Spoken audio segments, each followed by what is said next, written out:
Olá a todos que estão vendo este vídeo, meu nome é Karen e o trabalho escolhido para mostrar os métodos de conservação de alimentos por mim, pela Josiane e a Vanessa, foi a secagem por meio natural e por ar forçado.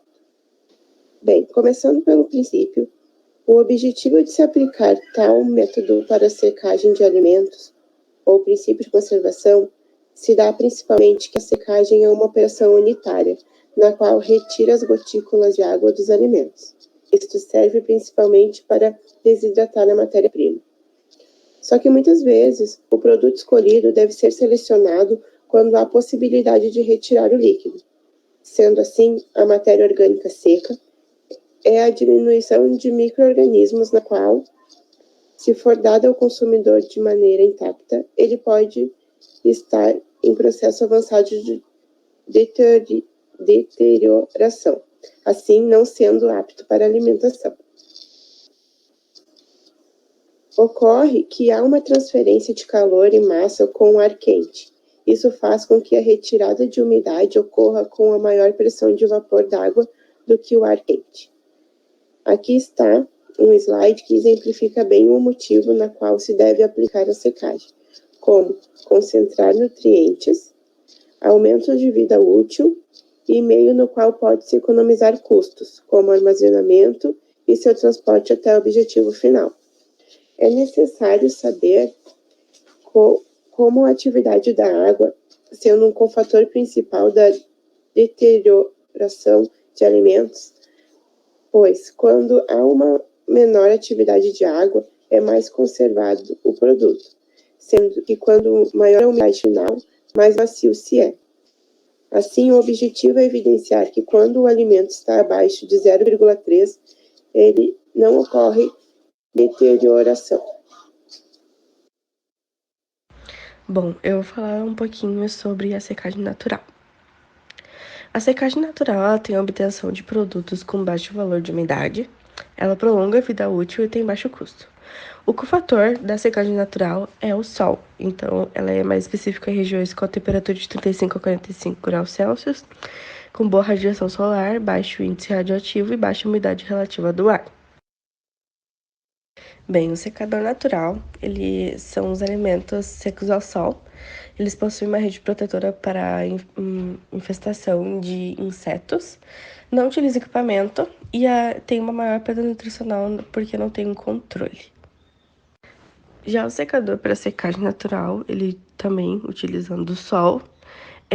Como o sol ele transmite algumas radiações solares, existe uma cabine na qual absorve essas radiações solares, na qual ela transmite à cabine de secagem o calor para poder fazer a secagem dos alimentos.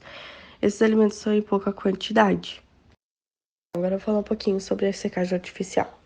A secagem artificial ela pode ser contínua ou por batelada. A batelada ela utiliza a desidratação por certo tempo. Ela tem mais vitaminas do que a secagem do sol, até porque ela tem maior controle. Também a transferência de calor pode ser por convecção, a condução ou por radiação.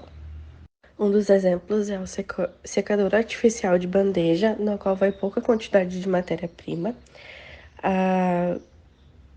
Os alimentos eles têm que estar com 10 a 100 milímetros para poder fazer com que seque. E também há um termostato que controla a temperatura dele. Já no secador de túnel, vai uma maior quantidade de matéria-prima, a evaporação é mais rápida que a anterior. E também há um ventilador com uma resistência contra a corrente da esteira. O secador de esteira, ele tem seções de aquecimento, ventilação, recirculação e exaustão. A temperatura dela pode ir até 130 graus e ele é um método mais consumido na secagem de alimentos. Já o secador de tambor rotativo, existe uma película na qual desidrata o alimento e faz com que raspe esse alimento para poder ser consumido. Já o secador de leito fluido, ele utiliza-se de um ar quente de alta velocidade, na qual passa por um leito e encontra o sólido. Esse sólido é ressuspendido e o alimento é seco rapidamente. Já o secador por atomização é um líquido na qual passa por vira pó. Nisso são utilizados bicos atomizadores com ar quente e a secagem é por evaporação.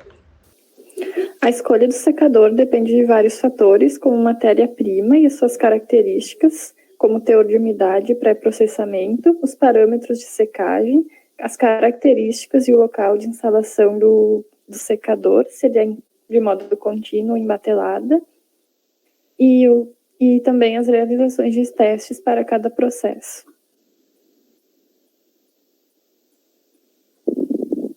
Os efeitos nas características nutricionais e sensoriais são muitos, como a cor, porque a secagem altera as características da superfície do alimento, o sabor e o aroma, já que o calor provoca a perda de alguns componentes voláteis, a textura relacionada à perda de água, o crescimento enzimático relacionado aos lifonolactases, que são envolvidas no escurecimento dos vegetais, o escurecimento não enzimático, envolvendo aminoácidos e açúcares redutores na formação de melanoidinas, a oxidação lipídica, que também é influenciada pela atividade de água, a oxidação de vitamina C e o encolhimento e capa dura, que é causado pelo fator de que o alimento